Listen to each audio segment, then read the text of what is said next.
Donald Trump files his most frivolous lawsuit yet. This one against the Pulitzer Prize Board for awarding the New York Times and Washington Post a Pulitzer Prize in 2018. Popok, what can the legal system do to just stop these frivolous lawsuits from even being filed in the first place? Don't answer it now. Go ahead. I won't answer it now. We'll talk about it later in the podcast. Meanwhile, the D.C. Circuit Court of Appeals, with a panel of 2 Trump judges and 1 Biden-appointed judge, weigh a critical, a vital issue in connection with the Department of Justice's prosecution of insurrectionists, and that's whether insurrectionists can be charged under 18 U.S.C. 1512, the obstruction charge. And the Trump judges, the Trump appointees, seem to be sympathetic to preventing the Department of Justice from using the obstruction charges as they have been using it to convict insurrectionists. Popok, let's talk about it on this episode of Legal AF. And speaking about 18 U.S.C. 1512, the felony obstruction charge, the January 6th Committee is set to meet on Monday to vote on criminal referrals to the DOJ, and the subcommittee on criminal referrals is going to submit a report for voting on the referral of Donald Trump to the Department of Justice for criminal charges, including obstruction and in an insurrection. Does this have any teeth to it at all? It really doesn't, but let's talk about it because it does have symbolic value. Popok and I may have a different take. We will break it down for you here on Legal AF. A lot of action in the Dominion lawsuit against Fox in Delaware this past week, with Rupert Murdoch being deposed, and Dominion also filed a spoliation sanctions motion for Fox's destruction of emails and other text messages of its top reporters relating to the 2020 election and Dominion. Let's talk about what spoliation is and what these sanctions could mean and the impact of Rupert Murdoch being deposed. Let's also talk about these loser MAGA Republican candidates from Arizona who have filed these frivolous lawsuits in the state, very reminiscent in kind of form and content and substance of the conspiracy-laden, vexatious, and just completely ridiculous lawsuits that Trump had filed back in 2020. Let's talk about where those cases are right now. And let's talk about, again, just like how are these people, how are they even allowed to file these absurd lawsuits in the first place? And also, it's raining subpoenas from special counsel Jack Smith, who has sent subpoenas to state election officials across the country. It seems like every day there is a new one that we learn about. This is Legal AF. We talk about the most consequential legal news of the week. I'm Ben Meiselas, reporting from Washington, D.C., joined by my good friend, colleague, and co-host, Michael Popok. Michael Popok, how are you? Ben, I love the rundown. I was going to ask you about, for those that watch on television, I was going to ask you about your location there. And I'm glad you're in DC. I can't think of a better group of people to be in DC than you and your brothers right now. And listening to your rundown, when you and I founded this show, we said there's just this interlinked intermeshing of law, politics, and litigation, and you just can't uncouple them. And that rundown, the unifying theme there is how suffused law and politics are. But we're going to break it down for you on this show. And Popok, I'm in DC. I can reveal me and my brothers were at the White House Christmas party on Friday. That's one of the reasons I'm in DC. And so it was really a time to reflect on just how blessed we are, how fortunate we are. We've started with a vision of speaking the truth with literally 5 followers and all our family members. That was about it. And we probably had to convince some of them to join in the first place because they didn't know what we were doing. Plus, I was the plus one. Popok was there when we had about 6 followers, and he goes, "This is a rocket ship, Ben." And I was like, "Okay, if you say so." I appreciate the confidence. Visionary. I'm a visionary. Popok's a visionary. And so we're just so blessed that we've come a long way supporting democracy, promoting democracy, and being able to be there and see all of the rooms. It's credible, and none of it is possible without the support of all of the Meidas Mighty out there. And of course, you, Michael Popok, and all the others who make this show possible. Let's talk start by talking about Trump's most frivolous lawsuit yet. I mean, like, he's filed a lot of frivolous lawsuits that he's been sanctioned for. How can you choose just one? I mean, we can talk about the one from March where he filed this bizarre RICO, this racketeering lawsuit against like 30 individuals, including Hillary Clinton, for saying mean things about him and his connections with Russia. It was time barred by the statute of limitations. As the judge described it, the federal judge from the Southern District of Florida, like it was just the rantings and ravings and just collections of a maniac. I mean, I don't think the judge used those exact words, but pretty close to it. Trump's lawyer, Alina Habba, was already sanctioned on that one. I think the judge said, like, literally everything in this is false, including like just making up that like this guy was like the head of the DNC. He's like, he's not the head of the DNC. Like, you literally just made up everything. You say he lives in New York, he lives in Virginia, you know, and even like when one of the litigants would approach Trump's lawyer and be like, I don't live in the state. The response by Trump's lawyer is, well, there's a lot of people with your name in the state, so we're just going to keep it that way. I think the last name was Smith. Yeah, a lot of Smiths. And the guy was like, I don't live in the state. I don't have the job you claimed I had. Like, everything else is frivolous. Basic. Like, well, but just so everybody understands, when you and I sign a pleading, in federal court especially, but in any court, as officers of the court, we're supposed to have done minimal due diligence to get basic facts correct. Now, she wouldn't have gotten sanctioned. We're not suggesting that Alina Habba, and people know our healthy criticism of Alina Habba, but we're not saying that because she didn't get a one or two small facts right or wrong, the judge threw the book at her. But as you said, in 200 paragraphs, the judge said basically everything that you've written here is not credible and is false. So this one, Trump's been talking about Pulitzer like forever. He's obsessed with Pulitzer. We did a video on the MeidasTouch network where we showed a collection of every time he like, and the Pulitzer Prize. I hate the Pulitzer Prize. You know who they should give the Pulitzer Prize to? Dan Bongino. They should give the Pulitzer Prize to Dan Bongino.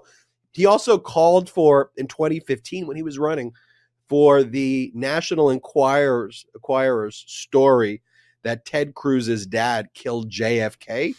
He said that the Pulitzer should have given their award to the National Enquirer for that story in the press conference where he spread that conspiracy. By the way, Ted Cruz is like, what can I do for you, Donald? You can call my wife ugly, call my dad the killer of JFK, say that I'm a murderer, but please, please, please, let me help you overthrow the United States government. But I digress. Popok, tell us about this Pulitzer Prize lawsuit that he filed in Okeechobee County. I know where it is. That's why I'm throwing it to you.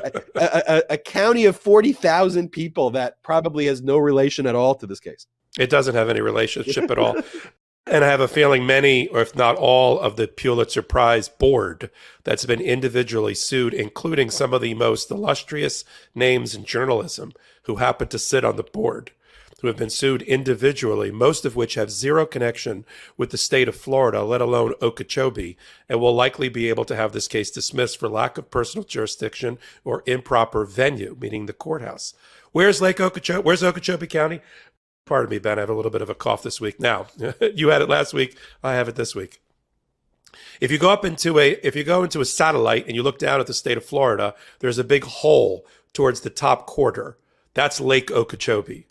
You can actually see it from space. And this is a county, a relatively rural county that used to get a lot of its revenue in the sugar industry, as you can imagine, has zero connection to Donald Trump, who at best lives in Palm Beach County on the East Coast, which is 80 miles from the center of Okeechobee County.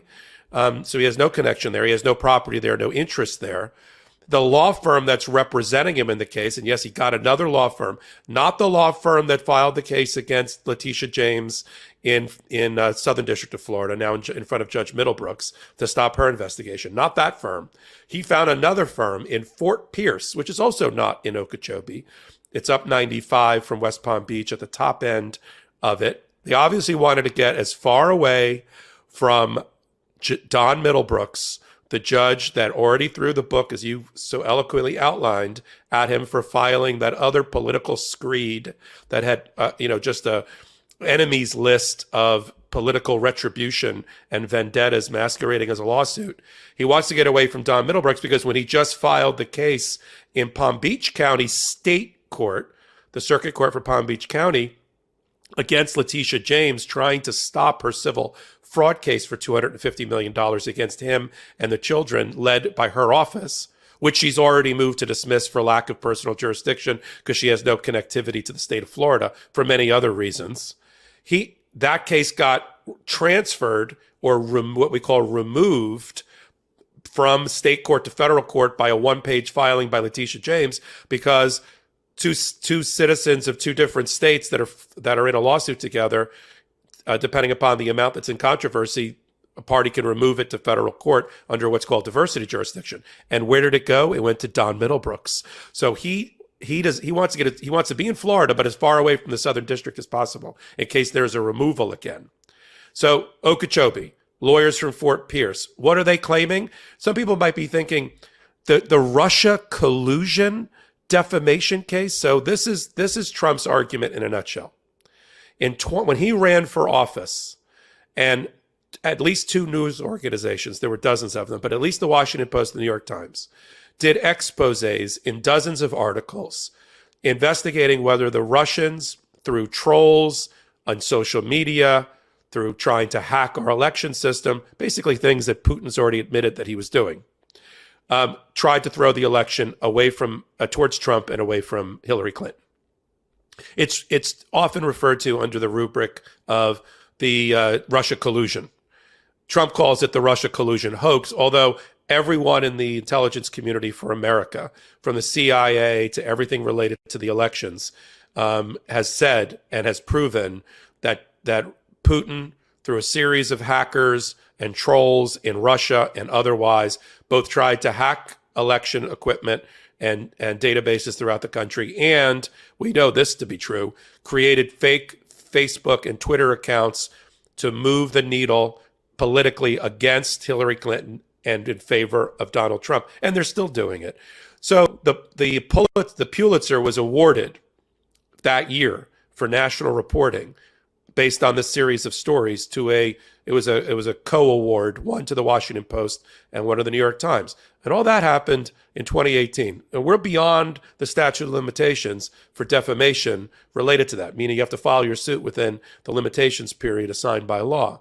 So why are we even here? Because the Pulitzer Prize board, at the request of Donald Trump, did open up 2 investigations to determine whether that reporting was false, and therefore they should rescind the prize from the Washington Post and New York Times. So they listened to Donald Trump, they opened up an investigation, they hired an outside law firm, and they did 2 investigations. And they determined, after 2 years of investigation or more, that everything in there was appropriate. There was nothing wrong with the headlines. There was nothing wrong with the reporting. It was proper First Amendment journalism. And they published on their website, here, we're getting to defamation now, they published on their website a statement in July of 2022 that basically validated their award, said it was appropriate, nothing was wrong, there were no improper facts. They didn't go on to say Trump's a liar, Trump, anything about Donald Trump particularly. They just said, we stand by our prize awarding. We stand by the reporting. We've investigated it. We've looked at it, and we're not withdrawing the awards. Donald Trump says that statement on that website, which made its way through the internet to Florida and all the way to Okeechobee, apparently, is the grounds for this defamation case. Let's think about this for a minute. First of all, I'm not even sure, and when you take over, Ben, I'm not even sure Donald Trump can be defamed at this point. He says that his reputational harm to his person, his business, and his property in Florida has been impacted by this one paragraph statement. I defy him at the appropriate time, if this case isn't dismissed before, to prove damage to his reputation. A guy that just went around shilling and grifting on NFT trading cards with his image, created falsely by scraping images from the internet and putting his face on top of it and then selling them for millions of dollars. And all the other things that have happened to him and the criminal prosecutions that are happening and will happen and indictments and convictions, that his reputation is so in shambles because of a one-paragraph Pulitzer Prize board saying we stand by our award. I think he's got a connection between potential liability and damage here. I also think this case gets dismissed for lack of personal jurisdiction and venue. I think it's in the wrong courthouse if it's going to be anywhere. Shouldn't be in Okeechobee County. So we're going to see motion practice related to that. And then I think there's going to be an attempt to move the case to federal court. Now, one thing on that, little inside baseball. One of the Pulitzer Prize board members happens to also live in Florida, in Pinellas County, which is near Tampa. Trump allegedly lives in Florida. If that's true, and those parties have to stay in the case, that may destroy diversity jurisdiction because you can't have Florida on both sides of the V in order to remove it to federal court for jurisdiction. But even if it stays in state court, I think the case gets dismissed for lack of personal jurisdiction over any of these board members who have no connection at all to Okeechobee. And Trump doesn't even have a connection to Okeechobee County, let alone these people or to Florida. And we'll see the case dismissed. But that is the entire defamation case. There's not more. It's not like Popok's holding back. There's got to be more. It can't be one paragraph saying the reporting was fine. It's got to be something else. And I don't understand, Ben. I'll turn it over to you. I don't understand how this is even defamatory. It is the Russia. It doesn't say that Trump cooperated with the Russia in their interference. He did. Trump cooperated with Russia. No, I know that, but the reporting doesn't say that. Yeah. The reporting says that it's Russia and other foreign agents worked because they thought it was in their best interest to have Donald Trump as president instead of Hillary Clinton. And they, in the horse race, they picked a side. It doesn't, yes, I agree with you that he was involved, but that's not what the reporting says. So how is it defamatory? If anything, it's defamatory to the Russians if it's not true, which we know it is. It's not defamatory to Trump that he was the beneficiary of it. But that's the entire case. Why he filed it? Because, he's not getting enough good publicity lately, so he needs to be on the offensive and win some news cycle.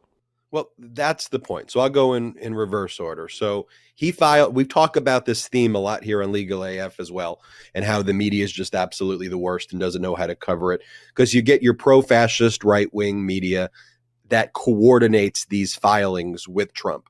So Trump files, Fox Digital writes their story right away.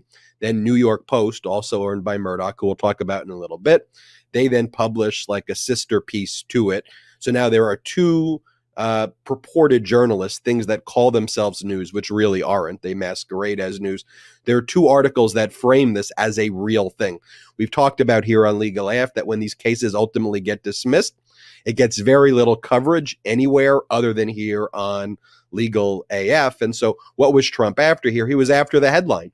And he got the headline. He got a headline that he sued. If you read the articles, it feels like it's a legitimate case. They treat it. They don't treat it like it's this frivolous, vexatious thing. And then the other media network, the both sides media, they don't know how to use words anymore. So they don't even know how to address this and call it like vexatious and frivolous. They're too cowardly to address it. They're too afraid that they're going to get sued by him, even though they would win and get sanctions if he sued them for those things. So they don't use those words. And then the public's left a little bit confused unless you watch it like here on LegalAF. So the next point, how is it even potentially defamatory? It isn't. That's why at the top of the show, I called it a frivolous lawsuit, because there's nothing about it that has any basis. If you want to even talk about the Mueller investigation, which resulted in over 30 indictments, Paul Manafort, Trump's actual campaign manager, just think about if the campaign manager of Biden or the campaign manager of Obama or the campaign manager of George W. Bush was found guilty in two separate federal courts in D.C. and Virginia for 18 felony counts here and 7 felony counts there. That's what happened to Manafort in connection with the Mueller investigation. How about Mike Flynn, who pled guilty for obstruction, who was also pardoned like Manafort, and so many others in Trump's orbit who were actually found guilty in the Mueller report. Now, Mueller did, I think, a huge disservice to the nation by putting these little cute little footnotes and saying, oh, Donald Trump could be prosecuted here and here, but I'm just going to leave it to Bill Barr to make that call because I'm not going to prosecute a sitting president. That's utterly absurd. But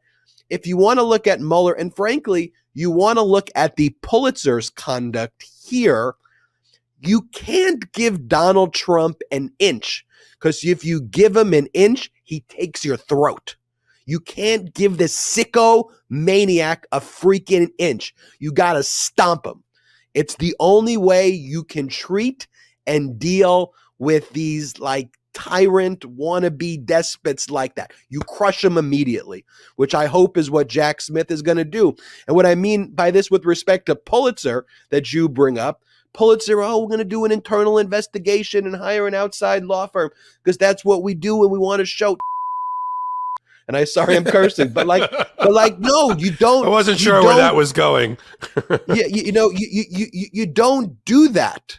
You don't do that. And it makes me angry, frankly, because when you do that, you've now given him an extension of the statute of limitations to file the frivolous lawsuit that he wanted to file in 2018. So there's no benefit to doing this person any favors, and people need to learn that. Treat him like a criminal, treat him like a con artist, crush him and be done with him. These lawsuits are utterly absurd. And when you want to talk about what the legal system can do to stop these frivolous lawsuits, they really need to disbar these lawyers. Full stop.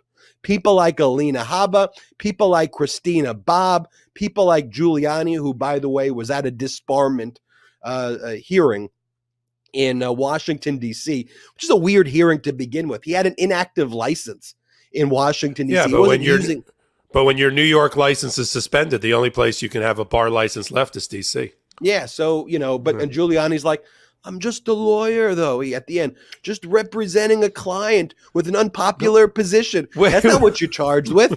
You're charged with filing a frivolous lawsuit without complete merit. We need to get rid of these lawyers from having licenses. Yeah, on Giuliani, the best comment in that, and you and I covered it in our own hot takes, the best comment in that was he hired two judges to represent, former judges in New York to represent him, and they're pretty well considered among the New York bar circles to represent him there. I mean, if I were him, I would have picked up a Washington, D.C. bar former judge to represent him, but okay. And one of the judges, Leventhal, said to the panel, we got to keep politics out of that. Now, he's charged with trying to overturn a free and fair election by filing improper things, at least in Pennsylvania, not on merit, about election fraud that didn't happen. How do you remove and drain politics out of the litigation and out of his actions when his very actions was an assault on democracy and on politics? It's a stupid comment, but it shows you, as you said, if you give them an inch, they take, a marathon, a mile. And that's what authoritarians do. They want to exhaust you. They exhaust you and exhaust you. And then you finally say, all right, I'll do it. And then they got you. And that's why you got to stand up to it. You got to stand up to it. All right, Popok, let's talk about the D.C. Court of Appeals. You did a great hot take this week, as you like to call them, hot takes. Break this down for us because it's critical. This is so big. It's so important. One of the main tools used by the Department of Justice against these insurrectionists is the 18 U.S.C. 1512, specifically C2 of 18 U.S.C. 1512, the obstruction charge, which carries with it a 20-year sentence. And so it's a serious penalty. It's been used in addition to a number of the other charges that have been brought against these insurrectionists. And let me just pull up the statute for us right now, 18 U.S.C. 1512, so I could read for you, what it is, what's at stake here, and what the opposition to it is. But let me read it for you right now. 18 U.S.C. 1512 C2 says, whoever corruptly, the two, otherwise obstructs, influences, or impedes any official proceeding or attempts to do so shall be fined under this title or imprisoned not more than 20 years or both. it seems pretty clear in the statute that means Oh, influences, Ben, appease. the naivete of you reading a statute and hoping that it applies to a crime. The words don't matter, But here you look, Judge Carl Nichols, who's a Trump appointee, who I think has been generally good on his insurrection rulings. This was one of the really bad ones. I guess all of his generally good for this really bad one. Like this really bad one probably disqualifies all the good, because he ruled that the obstruction charge cannot be brought against insurrectionists, Popok, unless it like specifically relates to like the documents. So like if they tore up the document, the electoral votes get torn up. If they like tore up the votes, that's not what it says, and it could be a real, it could be a real problem, because if you can't charge these people with obstruction, you could charge them with some other stuff, but nothing that carries with it this 20-year sentence. So Popok, what went down in the Court of Appeals? Because this was an appeal of Nichols not letting the DOJ bring the obstruction charge. So this is potentially a devastating setback for the Department of Justice. I don't want to undersell this. Not only in the current indictments that they have against Jan 6 insurrectionists, of the 900, 300 have been indicted, charged, and some of them already convicted of the highest count in the Department of Justice's arsenal, which is the obstruction of an official proceeding, which you outlined, right on point, carrying a 20-year term.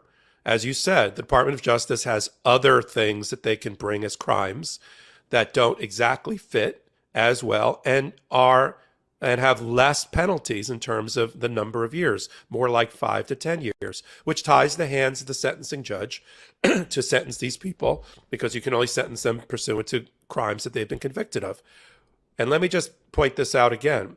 There are already Jan 6 insurrectionists and defendants that have already been convicted of this very count, because every judge but Judge Carl Nichols in the D.C. Circuit Court and other places has already found that this is a properly applied crime to fit these facts. He's the only one. But, and remember, people have been convicted like Stuart Rhodes and Kelly Meggs of the Oath Keepers. The Proud Boy trial that's going on soon has those counts in it. The new Oath Keepers trial that's currently going on has those counts in it, and people have already pled guilty to it. So if this gets ripped out, it doesn't just impact future prosecutions, it changes the game and tilts the playing field in favor of the Jan 6 defendants right now. People that have been convicted of it in plea deals or otherwise would have to have it removed. So if that's the only count, they're now free. Rhodes and others will argue for new trials because it was such a part of the trial presentation. They'll argue that the only way to fix it, now that that count has been eliminated, if that's what's going to happen by the D.C. Court of Appeals and the Supreme Court in the future, is to retry the case. Terrible ramifications for the Department of Justice. And they use it as a giant sledgehammer in their negotiations and try to get plea deals. Why is it on life support? Because of what you and I heard in the oral argument before a 3-judge panel at the D.C. Court of Appeals. The 3 judges that the random wheel selected, although I'm a little bit questionable about how random this is, considering one of them we just talked about, Judge Katsas, in another related case related to Trump that just happened. Because he worked for Trump. He was Trump's White House. It's worse. So here's the panel. Florence Pan, who I love. It's one of the amazing picks of Joe Biden. She had been nominated by Obama. It didn't get out of committee before his term was over, and Biden eventually renominated her. She's the first Asian American to ever be on the D.C. Court of Appeals, and she took Ketanji Brown Jackson's seat when Ketanji got elevated to the Supreme Court.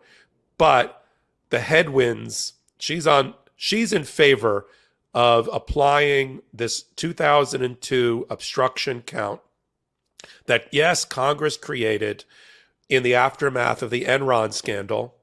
Everybody forgets that one. That was like one of the major collapses of a company. It's sort of like the FTX of the day.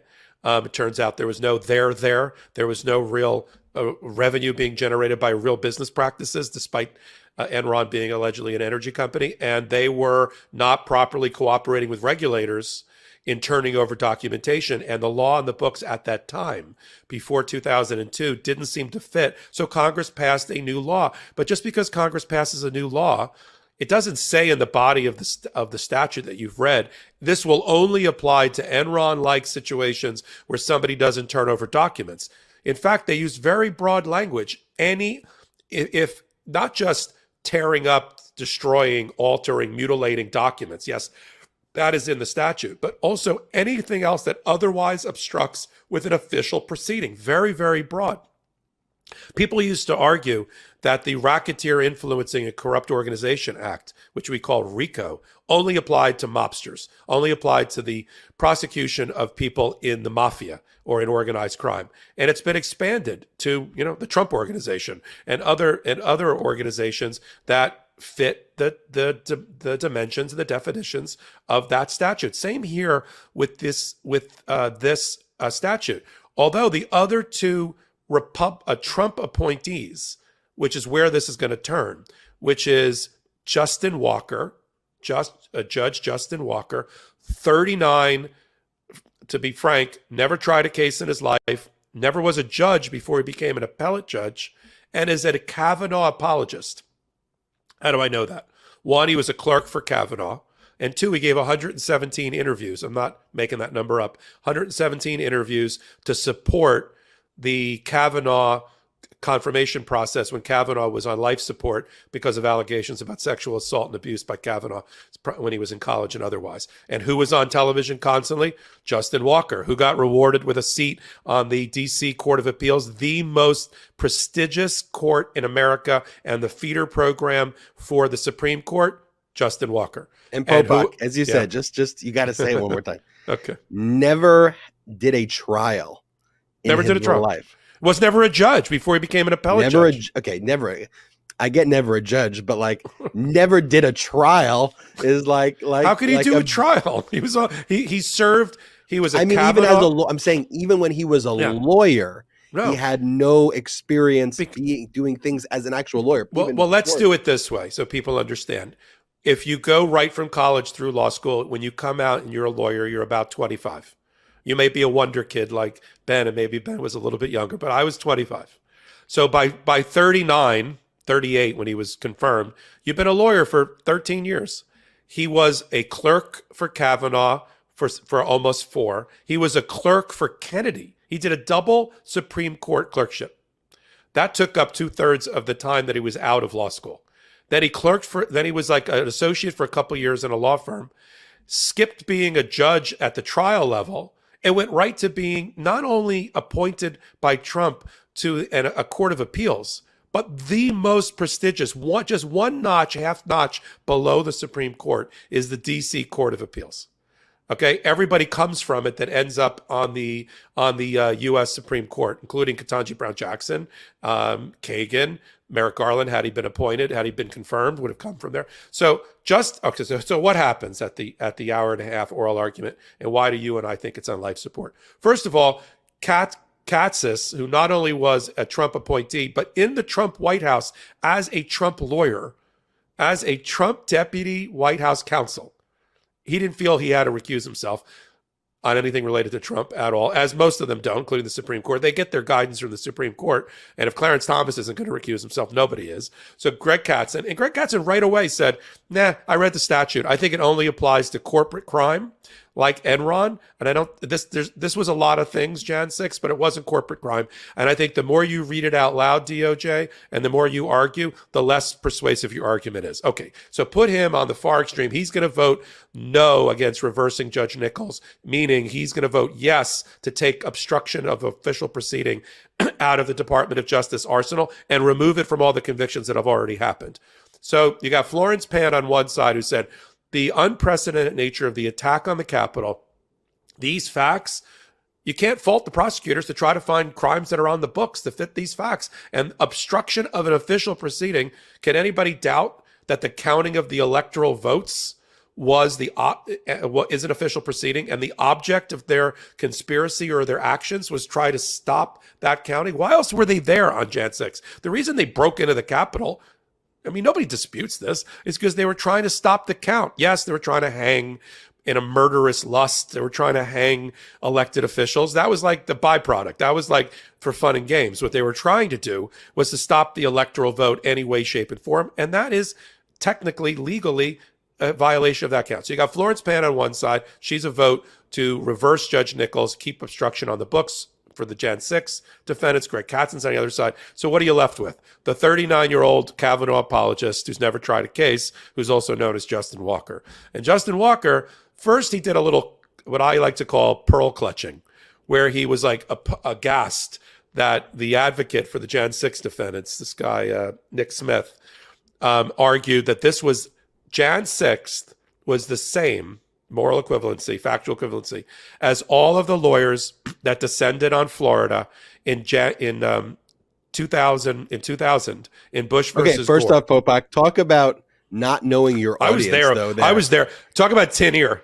Wrong argument. All right, so let me make the argument, then I'll say. But also, Kavanaugh was one of the lawyers that was there on the Bush side, who was doing all of that stuff. By the way, Michael Popok was one of the lawyers. I lived in West Palm Beach. I was on the streets and otherwise involved with supervising vote counting related to what eventually became a 5-4 decision to give the election to George W. Bush.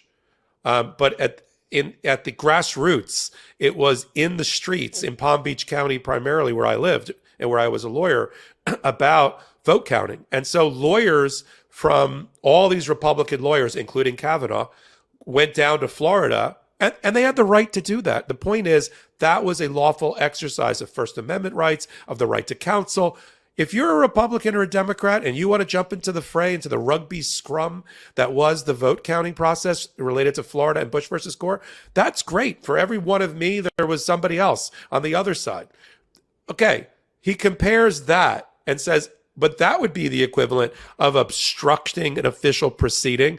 And Walker, who clerked for Kavanaugh, and as I said, was a Kavanaugh apologist, said, wait a minute, stop. He didn't say my boss was there. He said, you're not trying to compare the murderous attack on the Capitol with people with rappelling down the Capitol, trying to hang people using weapons and physical violence, with the lawful exercise of constitutional rights and First Amendment in Florida counting votes.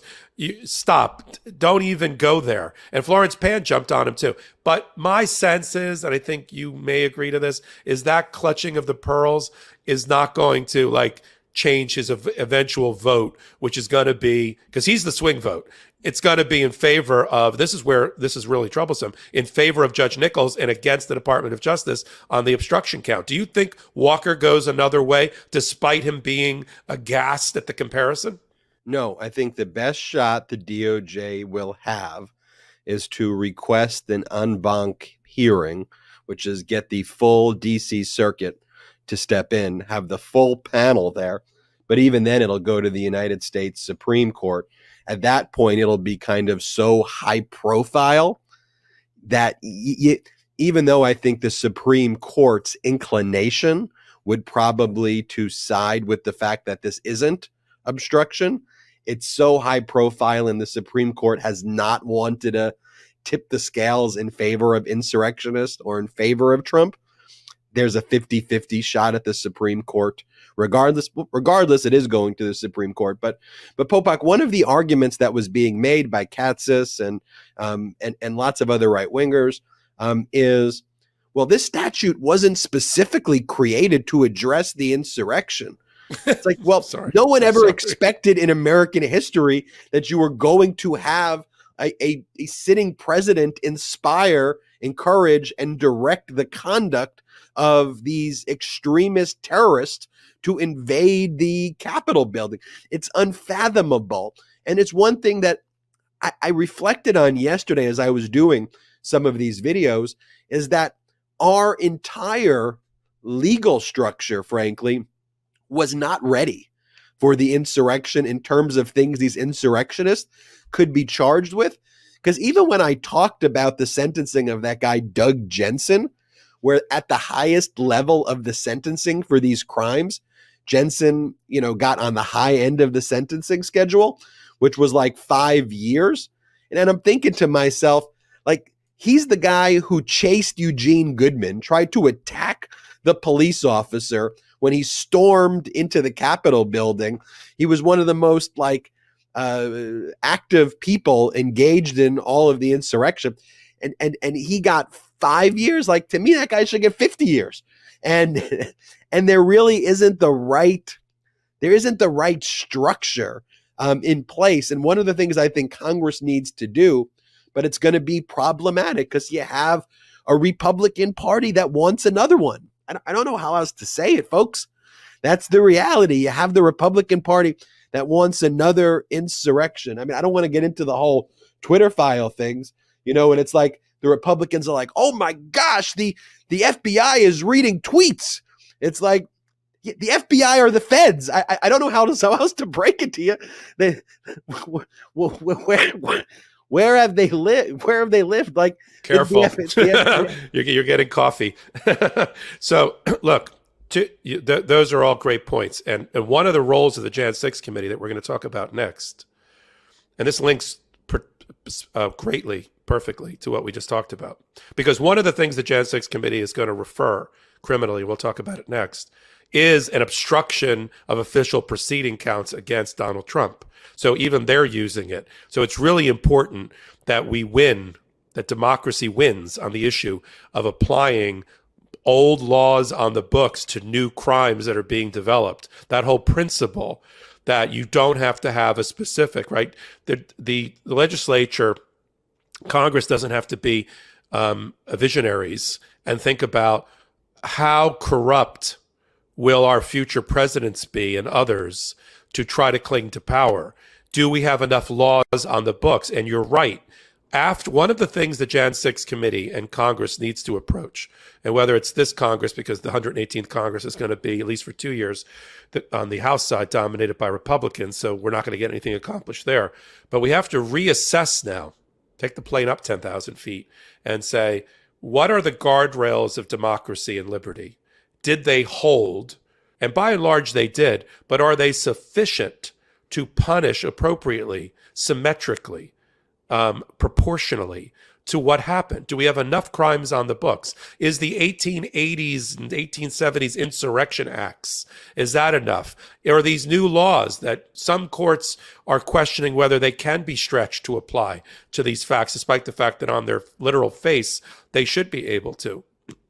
Is that going to be appropriate? But what the Jan 6 committee was also supposed to be doing, just like the House Ways and Means Committee in getting Trump's tax returns, is recommending policy and bills and law that should be put on the books to address some of the failures of the current legal structure and scheme to punish, reprimand, and police bad conduct and bad behavior, some of which you and I, even doing this show, as steeped as we are in the daily craziness and machinations and strategy and tactics of these people, we can't even envision.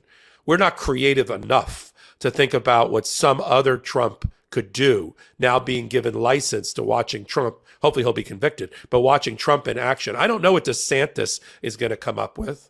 But just watching him in action in the little petri dish of Florida is scary. We got to make sure we got laws on the books that punish these people appropriately. But we can only apply the laws that are on the books at the present time. Department of Justice can't just go, let's create a crime right now and apply it. They have to go thumb through the book electronically and say, what are the laws that may have been broken? This was all done internally as part of the prosecutor's manual, DOJ manual, to decide which ones to charge with.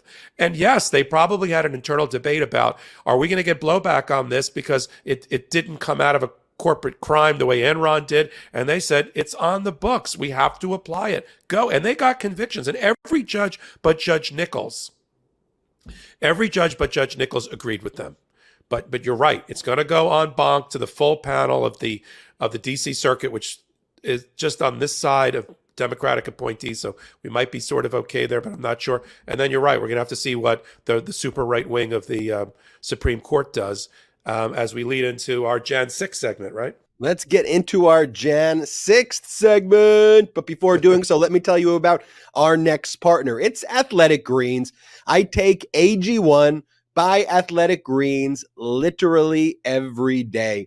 And I gave AG1 a try because I hated taking all of those pills and vitamins and gummies, and I wanted to get all of my kind of daily nutrition in a supplement that tastes great and is easy to make in the morning. And so what I do with Athletic Greens is I take this green powder, I put it in my cup, put a lid on it, put some water in first, shake it up, I drink it. It tastes good. It is cheaper than a cold brew habit, and you get the energy you need for today. You feel good. Any person who watches LegalAF knows how much I really like AG1, and so it's an honor to talk about it on this podcast. And I've tried a ton of different supplements out there, but this is different, and the ingredients are super high quality. And that's how I got started with AG1, is that I was even looking at some of these other supplements I was taking, and I was saying it didn't have all of the nutrients I needed in a day. And I very quickly noticed that AG1 was helping me with improved digestion. My skin felt great. I got better nights of sleep. I really, really enjoyed it. And I found it just to be a really seamless and easy daily habit to continue each and every day. Athletic Greens, it was also founded in 2010. It's been part of millions of mornings ever since, including my morning. And I hope it will become part of your morning routine. I love promoting healthy things on the show. I love when we have sponsors who support our show, but also support daily health. And this is one of the reasons that I think you should try Athletic Greens. So if you're looking for a simpler and cost-effective supplement routine, Athletic Greens is going to give you a free 1-year supply of vitamin D and 5 free travel packs with your first purchase. Go to athleticgreens.com/LegalAF. That's athleticgreens.com/LegalAF. Check it out. Also got to talk about Popok. You know, as you start getting older, your body changes a little bit. I don't know if you know that. Are you pointing at me particularly? No, maybe getting a bit of a dad bod, but you know, it's all good. So when you want more energy to counter the negative physical effects of aging, which everybody but Popok, I think, is subject to. I don't know how Popok does it. I want to talk about Nugenics. You like that, Popok? I'm turning this into a very complimentary. It's true, though. I just had a birthday. I won't mention which one, but I just had You just had a birthday. When you told me your birthday, I was like, no way, Popok. Well, and then you tell me stories that you were a lawyer in 2000 and you were doing and you Dude, I was a lawyer in 1991. That's unbelievable. That's unbelievable. In 1991, I was watching Teenage Mutant Ninja Turtles. I was too. That's the sad part. I got to get through this read. Nugenics, Nugenix, Total T Testosterone Booster with Testofen will help you turn back the clock, re-energize your workouts, get you better results at the gym, and help you look and feel like the man you really want to be. Nugenics Total T contains man-boosting key ingredients like Testofen. It's been validated in 5 clinical studies shown to boost free testosterone levels in men. And while every product professes quality, many other products use generic ingredients that are often far less than clinical grade. With Nugenics Total T, you get the same clinical potency levels used in the trials, and Nugenics formulation is backed by 10 years of science and research. Now, get a complimentary bottle of Nugenics Total T when you text LEGAL, LEGAL, to 231-231. Text now to get a bottle of Nugenix Thermo, their most powerful fat incinerator ever, with key ingredients to help you get back into shape fast. Absolutely free. Text LEGAL to 231-231. Text LEGAL to 231-231. Texting enrolls you into recurring automated text message. Consent not required to purchase. Message and data rates may apply. Michael Popok. Michael Popok. Tell us about these January 6 committee potential referrals that are going to be made Monday. You know, we got back in November. Guys, are we doing a Meidas feed with Tony? We're definitely doing the Meidas feed. Are you not lined up as No, I am. Tony texted me while we're on the recording right now. Nice. Yeah, we are going to be live on Monday right here on the MeidasTouch network, where we'll be covering what the January 6 committee will be doing in a public hearing on Monday, and they will be taking votes. I think that's pretty much what they're going to be doing all day, just voting on these criminal referrals.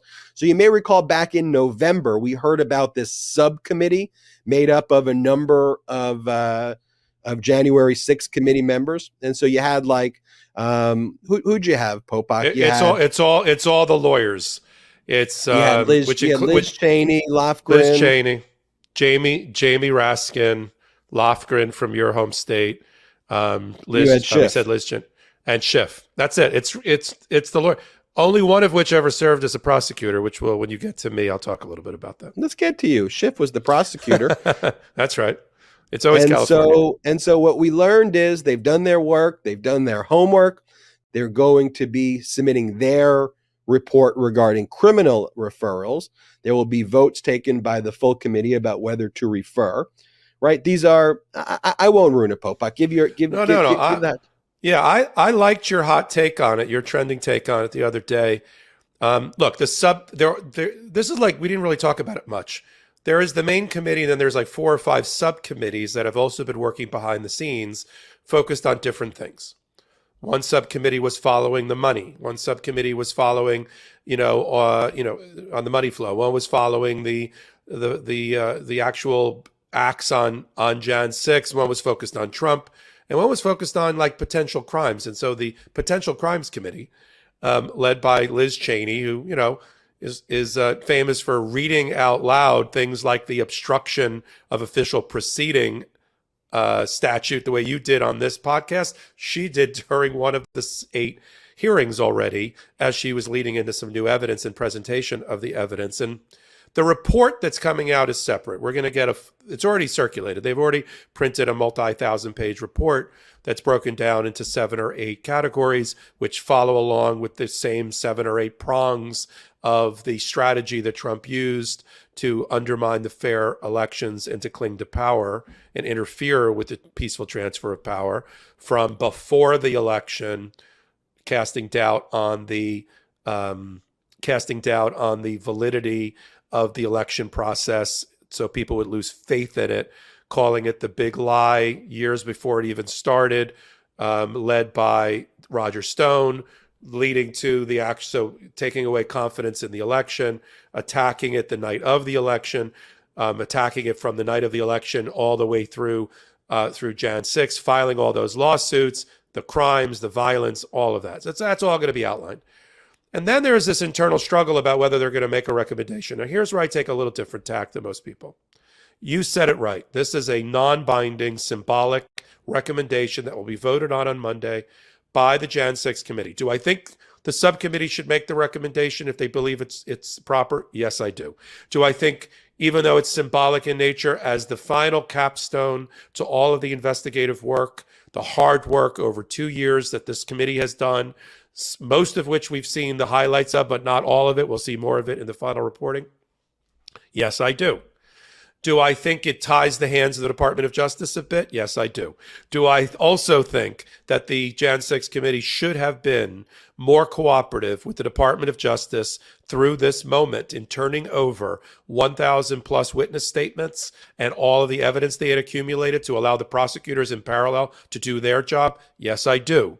because it's publicly known that the Jan 6 committee has been very territorial over all of their work and has not played nice in the sandbox for the Department of Justice, forcing them to send multiple letters, including right before Jack Smith was appointed, demanding a turnover of that material.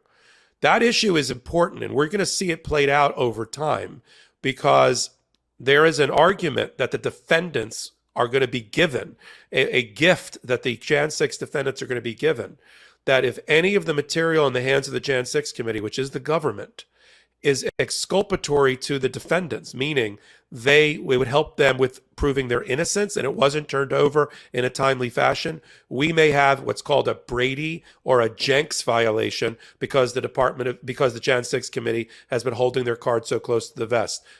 Why give them that gift? That's one of my issues with it. The last one is the reporting is already out. You did it. I've seen it through Kyle Cheney, that it looks like they're going to make at least 3 criminal referrals related to Donald Trump himself. Obstruction of an official proceeding, which we just at length talked about why that could be on life support at the appellate level. A conspiracy to defraud the U.S. government, which is obstructing with a guilty mind through dishonest means the election process or this process, and at least 1 other ones. So that's going to happen. But the problem I have is the standards by which the Jan 6 committee, based on the evidence that's at their disposal, is different than what the Department of Justice is going to be doing. You don't have a lot of prosecutors on that group. Got a lot of lawyers. I mean, lawyers are smart. I was never a prosecutor. I think I'm pretty okay in the legal world. You are too. But you don't have the prosecutorial eye that a prosecutor has. Secondly, there has been the development of substantial new evidence that only the Department of Justice has, that not even the Jan 6 committee has. It runs both ways. They have developed a body of recent evidence. We're going to talk about it towards the end. Jack Smith. It's raining subpoenas. But they've developed through going to the grand jury court, which I'll call it, the court of Beryl Howell, and getting dozens of attorneys stripped of their attorney-client privilege protection and executive privilege being stripped by members of the West Wing for Donald Trump, and having them testify in a way that they never were able to testify or didn't testify at the Jan 6 committee level. So the Department of Justice has more and better evidence in certain areas than even the Jan 6 committee does. But the Jan 6 committee is going to make a report and recommendation effectively to the Department of Justice based on the static evidence that they've accumulated, which doesn't include the new evidence that Jack Smith's team has developed. And it's going to put pressure on Merrick Garland, which is, again, proves the genius of Merrick Garland in advance of the Jan 6 committee's criminal referral, which is by its very nature coming from a political body. You can call it bipartisan if you like, but it is a political body that's making the recommendation. Look at the genius of Merrick Garland to set up a special counsel that is immune from proper attacks on his partiality or his partisanship, knowing that the Jan 6 committee was going to call for the head of Donald Trump from a political vantage point. I think it's brilliant on Merrick Garland to have done that, because think of it the other way, Ben. He doesn't do that, and now it looks like to the average citizen, and Trump will pick up that mantle, that the Democrats for political purposes are weaponizing criminal prosecution. They're leaning on the prosecutors and the DOJ improperly, and I'm just the victim. This puts a nice buffer between that in the form of Jack Smith. Agree with you. And look, as we said earlier, you don't give Trump an inch, because Trump is, if you give him an inch, he takes your throat. And like even this morning, Trump goes, "Our country is sick inside," very much like a person dying of cancer. The crooked FBI, the so-called Department of Justice and Intelligence, all parts of the Democrat Party and system, is the cancer. These weaponized thugs and tyrants must be dealt with, or our once great, beautiful country will die. I mean, this guy, he's spiraling. He is a maniac. He is completely dangerous. And now you've seen it, Popok. They're like, Bill Barr's a Democratic stooge, and Christopher Wray is a Democratic stooge. The people Trump appointed. These are Republicans. I mean, Christopher Wray's not a MAGA, but he's a Republican. Bill Barr is a MAGA Republican. He just wouldn't go so deep down into conspiracy land where he thought he'd look foolish, but he went pretty far. And so when Trump talks about like in 2020, the FBI engaged in all of it, this is your FBI. You ran the government. Like, what are you talking about? These were your people. Anyway, I digress. After this, I need a drink. Exactly. I need a drink. But wait, because you love my segues. Have you ever been to Scotland? I've never been to Scotland. I've always wanted to go for a Scotch tasting, which I'm going to accomplish sometime in my life. But we have an opportunity, and our viewers and listeners have an opportunity as a novelty to own a small piece of Scotland and get a title for themselves to boot. So we have a legally interesting product from our sponsors. Perfect for LegalAF. The sponsor is Highland Titles. Scotland is unusual. And see, we're learning new law every day, Ben. And that it has legally defined in the Land Registration Act of 1979 a souvenir plot of land. These plots of land are so small that their value is solely commemorative or sentimental. They're novelty, but you can buy them as a gift. Because these plots cannot be registered with the Scottish Land Registry, there is no conveyancing, solicitors, or land taxes involved. Even though these plots cannot be registered in the conventional way, customers obtain, by owning them, a personal right of ownership. This is a valid form of ownership which can be passed on to future generations. So what can you do with 1 square foot of Scottish land? Ben, what do you think you can do with it? I don't know. You tell me, Popok. What can Highland Titles allows you to style yourself as a lord or lady of your estate. Lord Meiselas. Oh, my God. I pinch myself. Each luxury gift pack comes with a personalized certificate which displays your new style and identifies your unique plot number. And it's not too late for the holidays because you can actually download your personalized certificate after checking out. Use the discount code LegalAF to receive 25% off at www.highlandtitles, HIGHLANDTITLES.com. Lord Popok, I've waited for this day. Lord Popok. Let's talk about this Dominion lawsuit against Fox. Things are getting interesting. There's a trial date set for April 2023. It's an existential case for Fox. $1.6 billion is no joke. And billion with a B. 1.6 billion. And they're facing a ton of other lawsuits to come. So the most recent developments this past week, Rupert Murdoch was deposed by Dominion. It's the first time Murdoch's really been under oath in a high-profile way since 2011, when he appeared before the British Parliament after his Sunday National Enquirer-style tabloid there. They hacked all the cell phones. Hacked cell phones, engaged in all this crime. There he threw his son James under the bus. Like, James started talking. He's like, James did it. James did it. I'm going to fix it. Okay, for those that love Succession, which is based on Rupert Murdoch and his family and these kind of stories, you might think we're talking about a lost episode of Succession. But he literally, as Ben just said, they hacked phones of journalists and other people and celebrities and published it in their newspapers, the Murdoch family. And then Rupert threw James, who we haven't seen since, under the bus for having done it. Yeah, at the public hearing before Parliament, James starts talking, and then Rupert's like, let me talk right now for a second. This is the most humbling experience for me, and I am going to fix what he did. Like, no joke.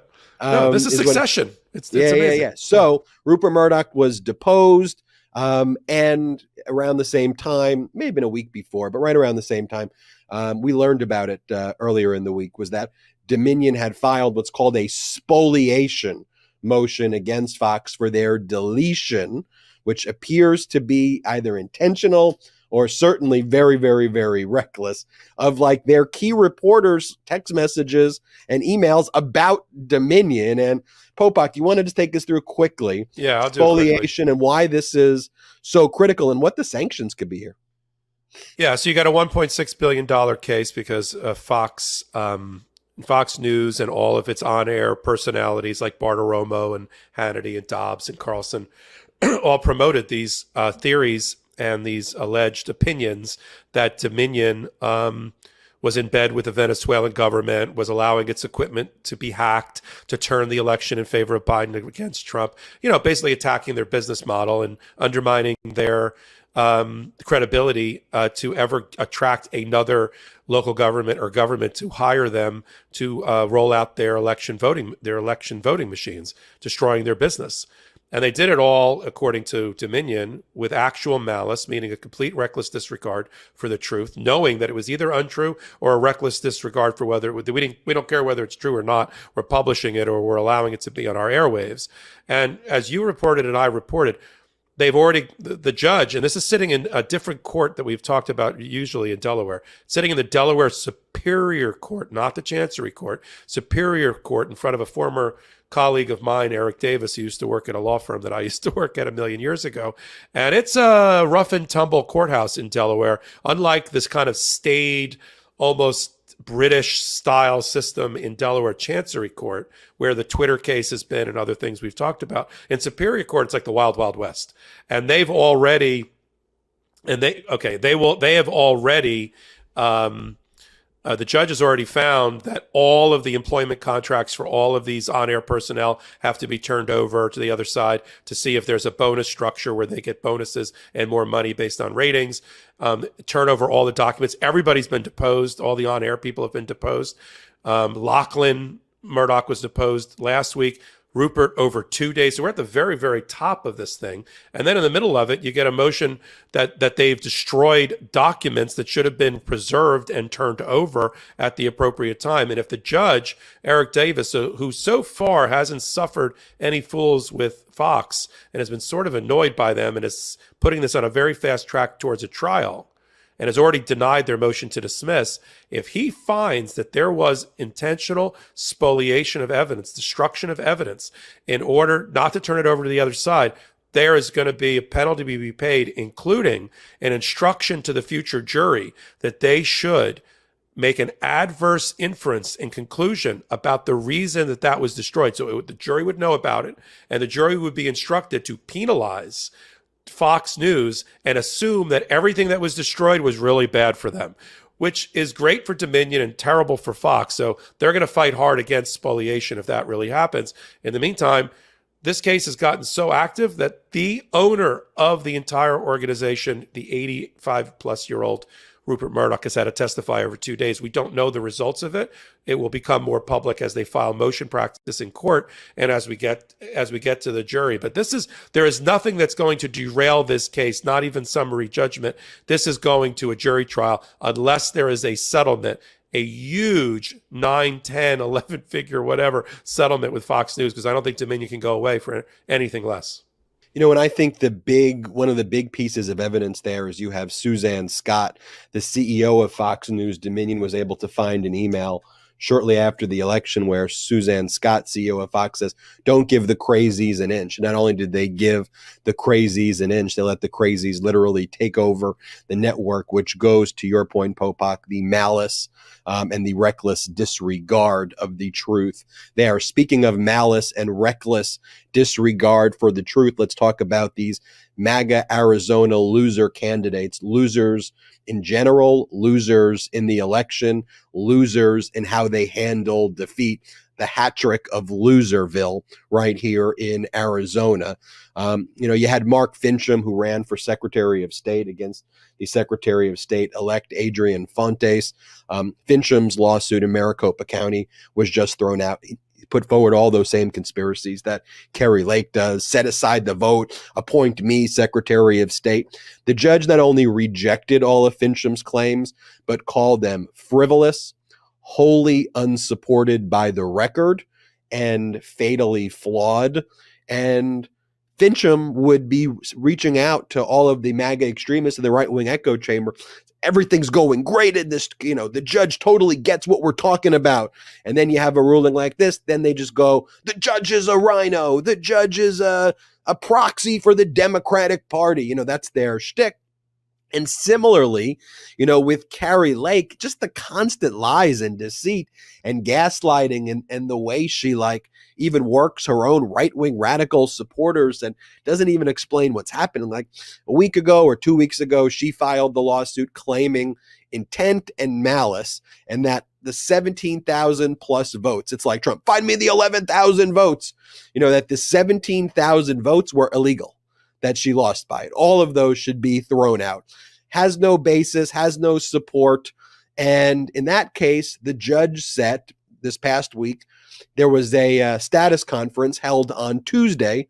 And it just goes to show you why it's important to just talk about the facts and why these MAGA extremists live in this alternate universe. And so the judge set at this hearing on Tuesday, he set a expedited dismissal process where Maricopa County and Katie Hobbs, they've already filed their motions to dismiss Governor-elect Hobbs. They've already filed their motion to dismiss. That's how quick the judge said it. And on Saturday, on a weekend, the judge ordered Kari Lake to respond. And what the judge basically said is, in the event it's not dismissed, we're holding an evidentiary hearing right away. And Kari Lake, show me the 17, go through them all and show me how each 17,000 was unlawful, which she'll never be able to do because it's all based on conspiracy and lies. And so the objective legal observer who's dealing with reality and data says this judge is not buying at all what Kari Lake is selling and wants to make sure this case is dismissed immediately. And if for whatever reason it's not dismissed on the papers, he's going to hold an immediate evidentiary hearing where Kari Lake better show 17,000 affidavits or have, bulletproof evidence of what she says, which she's not going to be able to do because it's all based on conspiracy and lies. Now, Kari Lake and all of her supporters were like, this is big. The judge ordered the deep state and the Democratic leftist communists to go to trial. We're going to trial. This is exactly what we wanted. It's just the same stuff that they just lie about over and over again, and that Trump gaslights about in 2020. That they're not living in an objective reality world where anybody who sees what takes place goes, this case is going to get dismissed in the next 5 days. Now it's going to get dismissed. The judge is going to probably write an order like this judge did over here in the Fincham case, saying it's frivolous and wholly unsupported by the record and fatally flawed. So we'll keep you updated there, but wanted to alert you of the existence of those cases and where they are. And finally, Popok, you said it, raining subpoenas from special counsel Jack Smith, sending it to all these state election officials, state secretary of states as well. So a lot of development there. And to me, it indicates we're moving closer to indictments. Talk to us about it, Popok. Yeah, I think that Jack Smith, as we've said before, has let no grass grow under his broken leg, and he's moving full steam ahead. It just shows you by the sheer volume and targeted focus of the subpoenas where they are with the grand juries, 3 or 4 of them that Jack Smith ultimately supervises on the prosecutor side. Of course, it all goes to Beryl Howell as the chief judge in the that district to make rulings along the way, secret rulings, but rulings along the way about these grand juries. But, they're obviously focused on fake electors. They're obviously focused on interference by Trump, particularly, and those around him in with local and state election officials.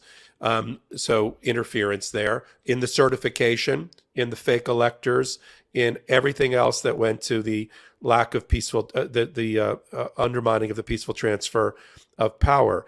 You see all the names that, those that have been targeted or received the subpoenas, many of them secretaries of state of various states, local election officials, and the like, have revealed to reporters who's on the list. And there's, lists of 19 and 20 names, starting with Donald Trump and ending with, that whole group of lawyers that you've talked about. Not Alina Habba, but John Eastman and Jeff Clark in the Department of Justice at the time for Trump, and Cleta Mitchell and Rudy Giuliani and Sidney Powell and Lynn Wood and everybody else that's been orbiting Trump, most of which are on their way to being disbarred if they haven't been already. And so it just shows that for those that wondered, how is Jack Smith going to operate from The Hague while he's recuperating from his leg? The answer is just fine.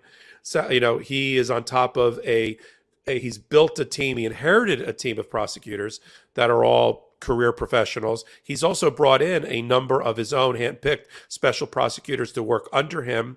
And, because there's a lot of levers here that have to be pulled by the Department of Justice and by Jack Smith as special counsel. So if I'm Merrick Garland and I'm looking back at my pick, I'm thinking, oh, what a masterstroke. This guy is doing exactly what I wanted at the speed and velocity at which is required, and no one can challenge. You can say a lot of things about Jack Smith, and Lord knows in prior news cycles, Trump has tried to attack his wife as a documentarian and this and that. But he is Terminator. He is RoboCop. He is a non-partisan, independent, career professional prosecutor who, when he wasn't prosecuting the mafia, was prosecuting war criminals, perfect to go after Donald Trump. And look, as we anticipate next week's LegalAF and during the midweek, a lot of bad things are going to be happening to Trump next week. Monday, there's going to be a vote, of course, that we talked about in favor of the criminal referrals by the Jan6 Committee. But on Monday or Tuesday as well, the House Ways and Means Committee is probably going to vote to release Donald Trump's tax returns to the public. So this next week is going to be another and an increasingly consistent group of shitty weeks for Donald Trump and great weeks for democracy, led by, in this case, the outgoing 118th Congress and its two major committees.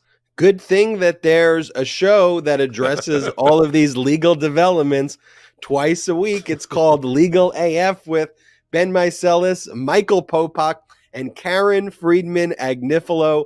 We want to thank all of you for watching this today. If you all want to support the MeidasTouch network, check us out at patreon.com/MeidasTouch, patreon.com/MeidasTouch. We have lots of exclusive content you can only get there, but most importantly, we're not funded by any outside investors at all. 100% accountable to you, 100% crowd funded, 100% independent. Wherever you are in the world, check it out. Patreon.com/MeidasTouch. Also, check out store.MeidasTouch.com, store.MeidasTouch.com for the best pro-democracy gear out there. Gear up at store.MeidasTouch.com. Thank you all for watching this episode of LegalAF. I'm Ben Meiselas, joined by Michael Popok. We'll see you next time, same place, breaking down the most consequential legal news of the week. Shout out to the Meidas Mighty.